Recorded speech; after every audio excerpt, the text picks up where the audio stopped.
Soli Deo Gloria, Sola Scriptura. 오직 하나님께만 영광, 오직 성경, 개혁 신앙의 주관이었습니다. 나를 평화의 도구로 써주시옵소서. 감격이 마음이 뭉클합니다. 정말 오늘 오면서도 제 아내하고 차 타고 오면서 그런 얘기를 했어요. 정말 너무 감사하다. 선교를 가서 보면은 남미나 또 동남아시아 지방이나 아프리카 지방 다니면은 정말 우리가 큰 사랑 가운데 또 큰 축복 가운데 우리가 삶을 살고 있구나 하는 것을 느끼게 됩니다. 그러나 또 이렇게 좋은 삶을 사는 이 가운데서도 우리가 또 비교하는 마음이 생겨서 남보다 조금 더 잘 살고 싶은 마음, 남보다 조금 더 많이 갖고 싶은 그런 마음 때문에 행복 가운데서도 불행을 느끼는 경우가 상당히 많이 있습니다. 우리가 흔히 미쳤다라는 말을 사용할 때는 정상적이지 않은 행동을 할 때 미쳤다 그럽니다. 그런데 요즘에 우리가 자주 쓰는 미쳤다라는 말을 쓸 때는 꼭 미쳤다라는 말을 쓰는 것보다는 어떤 한 가지 일에 몰두해서 비정상적인 삶을 살아가는 또 비정상적인 생각을 하는 사람을 보고 미쳤다 하는 말을 많이 합니다. 돈을 너무 많이 사랑하면 돈에 미친 사람이다 그렇게 표현을 합니다. 더 젊어지기 위해서 성형수술을 많이 하는 사람은 성형수술에 미친 사람이다 그렇게 얘기를 합니다.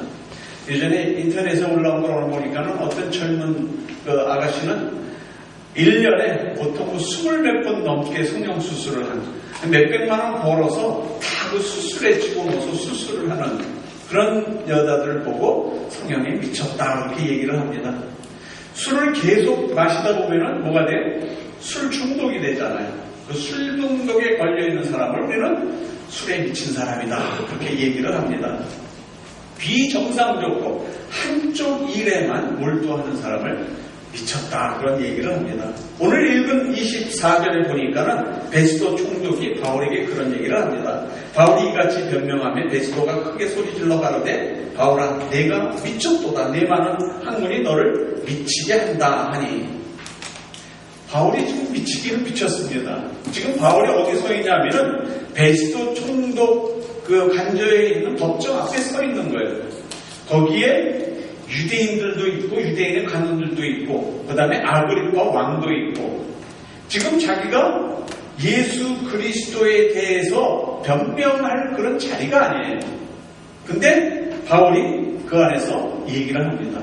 내가 왜 지금 여기 와서 이런 자리에 서 있는지를 설명을 합니다. 미친 사람들에게는 몇 가지 특징이 있습니다. 첫 번째는 미치면 한 가지 일만 생각합니다. 다른 거 생각할 여지가 없습니다.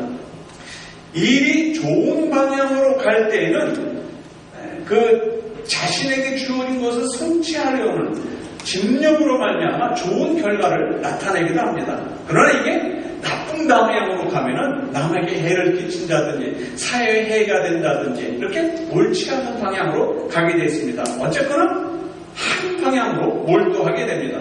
그래서 내가 돈을 벌어야 되겠다 하는 그 집념 한 가지로 말미암아 악을 저지르게 되고 부정을 저지르게 되고 거짓을 저지르게 되고 사기를 치게 되고 모든 것을 돈을 벌기 위한 것에만 집념을 하게 되는 거죠. 그러면 다른 곳에서는 역효과가 나타나는 거죠. 권력이 눈이 멀면은 자식도 다 팔아먹는 그러한 결과까지 가족은 다 내팽개치고 오직 그 권력에만 매달리기 때문에 거기에 집념을 갖기 때문에 그런 사람을 미쳤다 그렇게 얘기를 합니다. 두 번째로 미치면 이성이 마비됩니다. 남들이 비웃는 줄도 모르고 남들이 조롱하는 줄도 모르고 자신이 원하는 방향으로만 갑니다. 조금 잘못됐다고 해도 자기가 잘못된 걸 깨닫지 못하고 추진해서 오직 그 길로만 갑니다. 주위에 있는 사람들이 보이질 않습니다. 세상 말로 하면 아나무인이 되어버리고 마는 겁니다. 세 번째로 미치면 생각하지 못한 큰 시작이 됩니다. 그쪽이 너무 강한 진정을 나타내기 때문에 다른 사람들이 가지지 못한 어떤 특별한 힘이 그 안에서 나오게 됩니다. 우리 그런 말 옛날에 들어봤죠. 불난 집에서 그 많은 재산 다 갖고 나오지 못하는데 새로 산 그랜 피아노가 너무 걱정이 되는 거예요. 그러니까 불난 가운데서 이 아버지가 그랜 피아노 저 많은 거를 혼자 짊어지고 나왔다는 거예요. 예, 위기 상황에서는 특별한 힘이 나온다. 그래서 미친 상황에서 어느 한 곳에 집중하게 되면 거기에 특별한 힘이 나온다는 거죠. 모든 것을 한 곳에 집중할 수 있는 것. 그래서 얻어낼 수 있는 큰 힘. 그것이 요즘 신세계 말로는 시너지 효과다. 그렇게 얘기를 합니다. 바울의 설교를 듣고 있는 베스도 감독이 드디어 열받았습니다. 예수 그리스도의 복음 전하는 모습을 들으면서 열받아서 큰 소리로 외칩니다. You are out of your mind, Paul. 바울, 너 미쳤다. 그러나 바울은 멈추지 않고 다시 그 옆에 있는 아그리빠 왕에게 그래도 유대인의 선민 사상의 신학을 알고 있으며 또 예수 그리스도의 하신 일을 알고 있는 아그리빠 왕에게 다시 복음을 전합니다. 그것이 28절에 보니까 그 반응이 아그리빠 왕이 28절에 그런 얘기를 합니다. 네가 적은 말로 나를 권하여 그리스도인이 되게 하려는도다. 베스도도 바울을 미친 사람 취급하고 아그리빠 왕 역시도 바울을 정상적인 사람으로 생각하지 않았습니다. 즉 예수 그리스도의 복음 안에 들어와 있는 베스도와 아그리빠 왕 역시 이 두 사람은 오늘 사는 세상 사람들이 생각하는 두 가지 똑같이 생각하는 것, 그 두 가지가 있는 겁니다. 첫째는 베스도가 예수 믿는 사람을 미쳤다. 바울을 미쳤다 하는 것처럼 요즘의 세상 사람들은 우리 교회에 나오는 사람을 뭐라 그래요? 예수쟁이, 예수에 미친 사람 이렇게 얘기를 한단 말이에요. 이게 오늘날 예수 믿는 사람한테만 손가락질 받는 게 아니라 이미 2000년 전에 바울이 베스도 총독으로부터 바울 네가 미쳤다. You are out of mind, Paul. 두 번째는 아그리빠 왕에게 설교했을 때 왕을 설득한 것으로 생각한 거예요. 세상에 있는 사람들도 마찬가지입니다. 그들이 예수 얘기만 꺼내면 나한테 예수 얘기 꺼내지 마. 왜? 그들이 예수 얘기를 잘못 들어서 설득당할까 봐 걱정하는 거예요. 설득당해서 자기도 예수쟁이가 돼서 세상 욕심 버리고 보이지 않는, 눈에 보이지 않는 예수를 따라다니는 예수쟁이가 될까 봐 그게 두려운 거예요. 그래서 예수 얘기만 꺼내면 내 앞에서 예수 얘기 꺼내지 마. 그렇게 얘기하는 거예요. 그러면 과연 우리는 예수에 미친 사람들이며 예수 때문에 우리가 누구로부터 또 어떤 조건으로부터 설득당해서 지금 이 자리에 나와 있는가? 여러분은 어떻게 해서 예수를 믿었는지 과정이 다 틀릴 겁니다. 내가 누구에게 설득당해서 나온 건 아닌가? 그러나 가만히 생각해보면 성경은 우리에게 그런 얘기를 합니다. 성경은 절대로 설득시켜서 예수가 그리스도이며 설득시켜서 죽은 자가 3일 만에 부활하며 설득시켜서 죽은 자가 부활해서 하늘에 가셨다는 것을 이성으로서 이해하기 힘들다는 거죠. 그걸 이해시키기 위해 아무리 노력을 해도 힘들다는 거죠. 요즘에 예수 믿지 않는 사람들이 우리를 향해서 더욱 가속해서 예수 믿는 사람들을 핍박합니다. 당장 먹고 살기도 힘든데 무슨 내세가 있다고 그러느냐? 죽으면 그만이지 무슨 내세가 있다고 그러냐? 무슨 부활이 있다고 그러느냐? 무슨 영생이 있다고 그러느냐? 죽으면 다 끝이다 그걸로. 근데 뭐 내세 뭐 영원 얘기하고 그러느냐? 경쟁에서 진 사람들이 경쟁 사회 속에서 자꾸 치워지니까 보이지 않는 어떤 힘에 의지하다가 그게 안 되니까 그저 십자가에 죽은 예수가 자기의 구세주라고 그러고 이 세상에서 이루지 못한 것 죽어서 천국이라도 가자 하고 그냥 무작정 매달리는 것이 신앙이 아니냐 이렇게 세상 사람들은 생각하는 거죠. 제가 알고 있는 변호사 한 사람이 똑똑한 변호사가 한 분 계십니다. 버클리를 졸업해서 변호사가 됐습니다. 그의 아내도 한국의 이모라는 대학을 우수한 성적으로 졸업해서 여기서 자란 버클리를 졸업한 변호사와 결혼을 했습니다. 그러니 그 두 사람이 얼마나 똑똑했어요.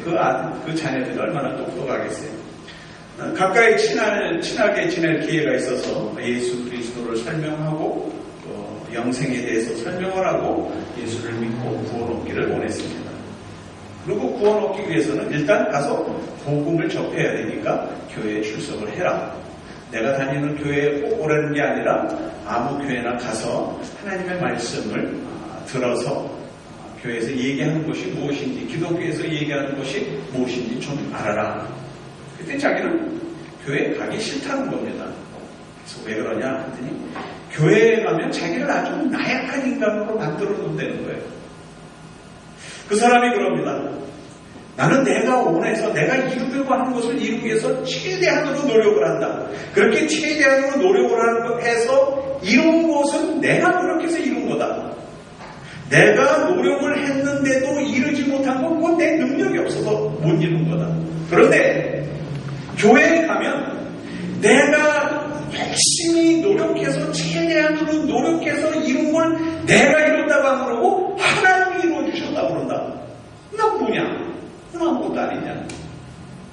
내가 열심히 했는데도 이루지 못해서 이건 내 능력 밖이다. 이건 내가 이루지 못했다.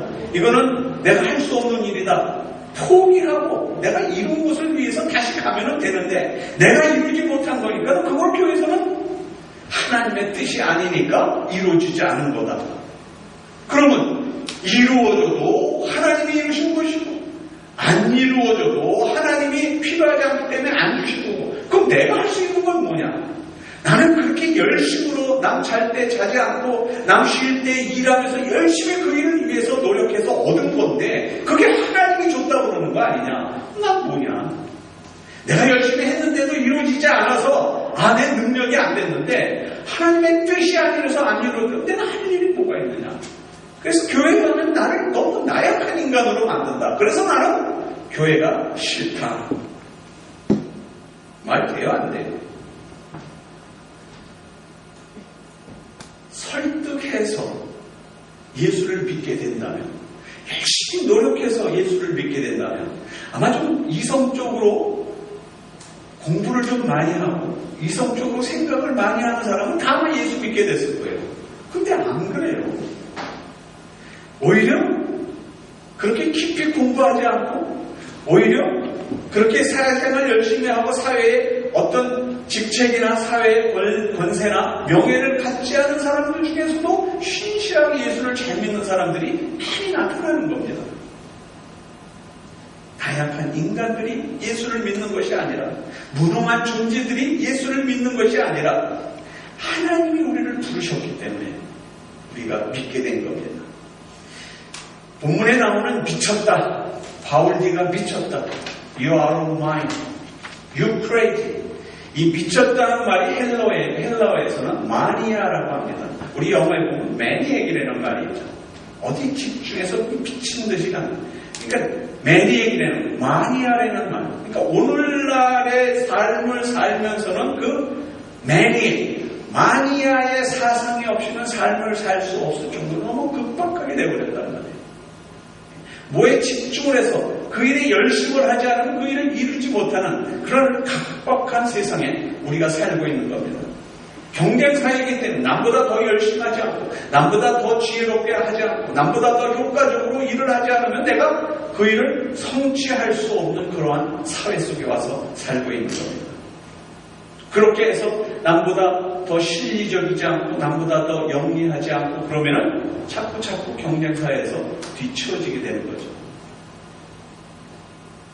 저희 집 근처에 지금 다른 교회 다니고 사시는 장로님이 한 분 계십니다. 그동안 열심히 해서 여기서 10수년 동안 열심히 일해서 많은 돈을 모아놨습니다.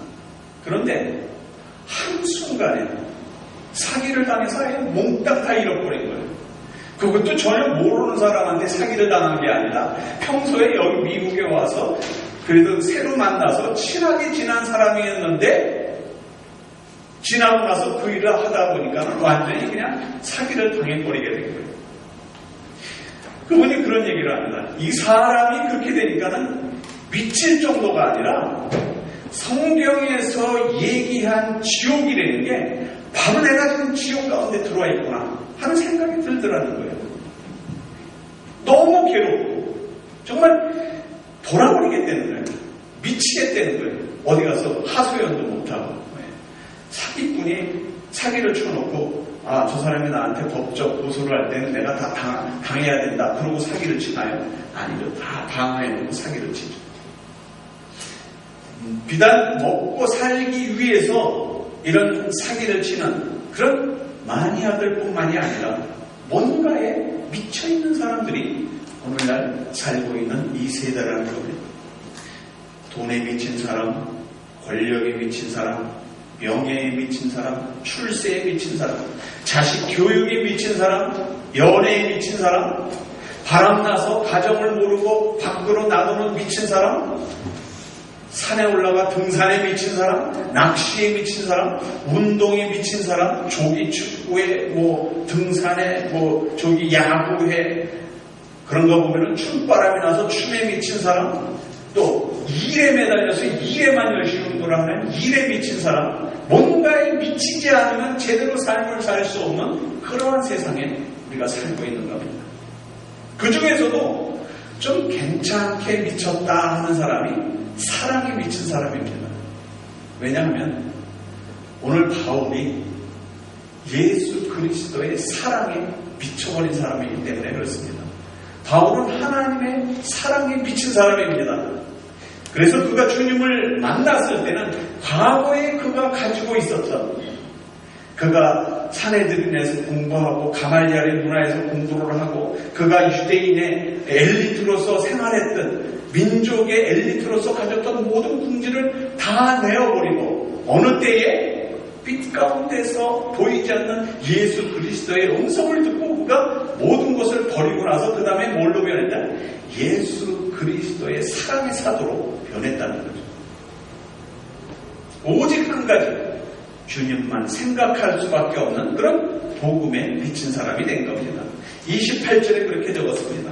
아그리빠가 바울에게 이르되 네가 적은 말로 나를 권하여 그리스도인이 되게 하려 하는도다. 믿음은 절대로 설득시켜서 되질 않습니다.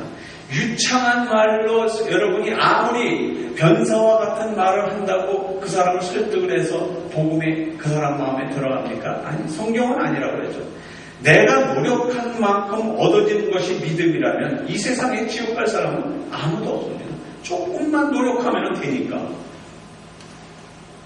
지금 이스트베이 지역에서 아주 잘 살고 있는 저희 처제 얘기 한번 할까요? 그 처제가 요즘에는 30 넘어도 자기의 과거에 공부했던 그런 것을 다 사회를 위해서 일하고 또 사회에서 자기의 전공을 살려서 보람되게 일을 하는 거기 때문에 자녀가 30 넘고 40대도 그렇게 부모들이 걱정을 안 하는데, 옛날에는 혼기라는 게 있잖아요. 나이 30이 되면은 온 식구가 걱정을 하잖아요. 근데 그 처제 한 사람이 나이가 30 다 됐는데도 혼기가 다 찼는데도 신랑감이 안 나타나는 거예요. 그게 처제가 하소연하는 소리 제가 저를 한 것 같아요. 결혼이 시험 봐서 가는 거라면 내가 며칠 내가 밤을 새고라도 공부해서 내가 결혼을 할 텐데, 이 결혼이 며칠 밤 꼭 새서 공부한다고 갈 수 있는 게 아니지 않느냐. 참 답답하다. 뒤에 동생은 기다리고 있는데 동생이 농담 삼아서 앞에 똥차 안 나가니까 뒤에 세단 못 나가잖아 그러고 있는데 그걸 만약 마음대로 갈 수가 있느냐 말이에요. 시집 가는 것이 며칠 밤 벌겋게 돼가지고 시험 봐서 가는 것이라면 하겠는데, 믿음을 가질 수 있다는 것이 며칠 밤 눈 벌게서 믿어서 되는 것이라면 얼마나 좋겠어요. 그러나 그건 내가 노력해서 가질 수 있는 것이 믿음이 아니라 예수 그리스도의 사랑이, 주의 성령이 나와 함께 하지 않으면 그 어느 누구도 예수를 그리스도라 고백할 수 없다는 겁니다. 로마서 8장 30절에서는 이렇게 얘기했어요. 우리도 같이 신앙 고백하는 의미에서 같이 한번 읽죠. 시작. 또 미리 정하신 그들을 또한 부르시고 부르신 그들을 또한 의롭다 하시고 의롭다 하신 그들을 또한 영원하게 하십니다. 미리 정하셨대요. 하나님이 불러서 영생 얻을 자를 미리 정하셨대요. 그리고 미리 정해놓고는 때가 되면 부르셨대요. 어디로? 하나님의 품으로, 하나님의 교회로, 핏값으로 주고 사신 교회로 하나님이 부르셨다는 거예요. 로마서 9장 16절 같이 읽죠. 그런즉 원하는 자로 말미암음도 아니요 다름질하는 자로 말미암음도 아니요 오직 긍휼히 여기시는 하나님으로 말미암음입니다. 구원받는 것이 내가 가려고 해서 내가 열심을 해서 얻어지는 것이 아니라 하나님으로 말미암아 내가 구원을 얻게 됩니다. 신앙은 하나님이 우리를 구원하시는 영원 구원의 열매입니다. 하나님이 우리를 구원하시기로 작정하셨기 때문에 그 구원의 열매로 내가 신앙이 생긴 겁니다. 그래서 세상 사람들은 설득당하지 않는 예수가 그리스도이다. 예수가 우리를 위해서 십자가에 돌아가셨다. 예수가 그리스도인 것이 내 마음에 믿어져서 우리가 이렇게 하나님께 예배드리고 있는 겁니다. 그건 내가 노력해서 되는 것이 아니라 하나님이 우리에게 주신 은혜인 겁니다. 어떤 사람은 죽을 병에 걸려서 생사의 갈림길에서 예수 그리스도를 만납니다. 어떤 사람은 인생의 실패 가운데서 참 내가 죽는 것이 더 낫지, 이대로 살아서 뭐하는가, 나는 패배자다. 그럴 때 교회의 종소리가 들리고, 그럴 때 우연히 지나가는 사람이 성경 말씀 한 구절 중불로 인해서 내가 예수 그리스도를 접하게 되는 경우도 있습니다. 불의의 사고나 재앙 속에서도 하나님의 음성을 듣고 다시 하나님의 복음을 받아들이는 구원을 얻게 되는 영혼들도 있습니다. 인간 관계를 통해서 내가 저 사람을 그렇게 보지 않았는데 저 사람한테 있는 게 뭔가, 나는 저 사람보다 더 많이 가지고 있고, 나는 저 사람보다 더 많이 배우고, 나는 저 사람보다 낫다고 생각하는데 저 사람은 뭐가 있어서 저렇게 기쁜 마음, 행복한 마음으로 세상을 살아가고 있는가 보니까 그 안에 예수 그리스도가 주신 기쁨이 그 마음속에 들어차 있더라고요. 이웃에 있는 불신자를 전도하기 위해서는 이 문제를 꼭 기억하셔야 됩니다. 전도는 내가 하는 게 아니라 하나님, 주의 성령님께서 하는 겁니다. 아, 그럼 하지 말라는 겁니까? 아니, 가서 전도합니다.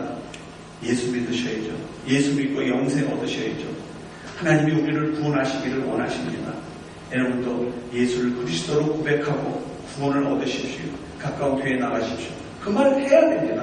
그 말을 하시고 반드시 여러분이 할 일이 있다면 그 영혼을 위해서 기도해 주십시오. 하나님, 내가 이 영혼을 위해서 오늘 복음의 말씀을 던졌습니다. 제가 전했습니다. 전도했습니다. 이제 뭐예요? 주의 성령께서 역사하시지 않으면 내가 아무리 설득하고 내가 아무리 감언 이설로 그 사람을 교회에 끌고 나가려고 해도 못 나가는 겁니다. 그러나 주의 성령이 역사하시면 그 영혼은 하나님께 잡힌 영혼이 되면 그 영혼은 반드시 하나님 앞에 돌아오게 되어 있습니다.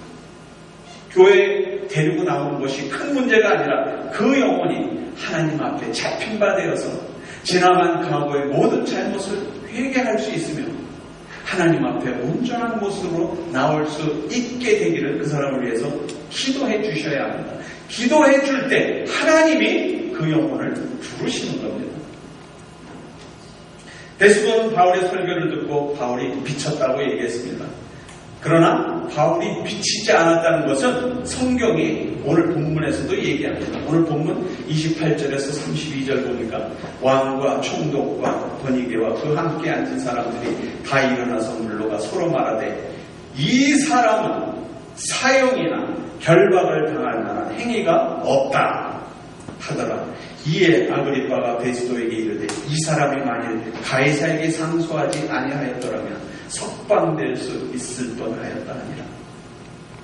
바울은 신약성경 27권 중에서 절반 이상을 쓴 사람입니다. 바울은 만일 바울의 글이 없었더라면 바울이 신약 성경 반 이상 쓴 글이 없었다면 오늘의 신학이 과연 그렇게 올바로 신학이 형성되어 있을까? 신학계에서 아주 중점적으로 가리키는 조직신학.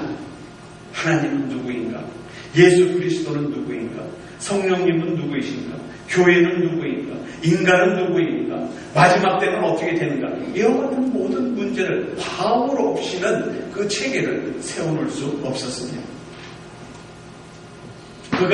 그가 보낸 편지 내용으로 말미암아 오늘날과 같은 많은 신학교에서 조직적으로 신학을 가르치게 된 겁니다.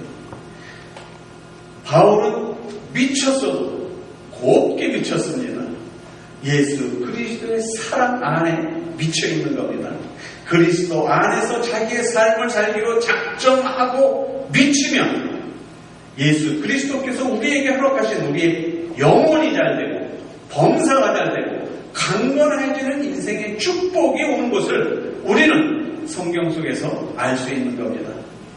우리 모두 예수 그리스도의 가르치는 그 복음의 말씀이 우리 마음속에 틀어박힘으로 말미암아 우리의 영혼이 잘되고 우리의 범사가 잘되고 우리 모두 세상 삶에서 강건함을 얻어서 하나님의 축복 가운데 삶을 누리시다가 삶을 다 끝내고 주여 내가 여기 있나이다 기쁨으로 주님 만나게 되시기를 주 예수 그리스도의 이름으로 축원드립니다.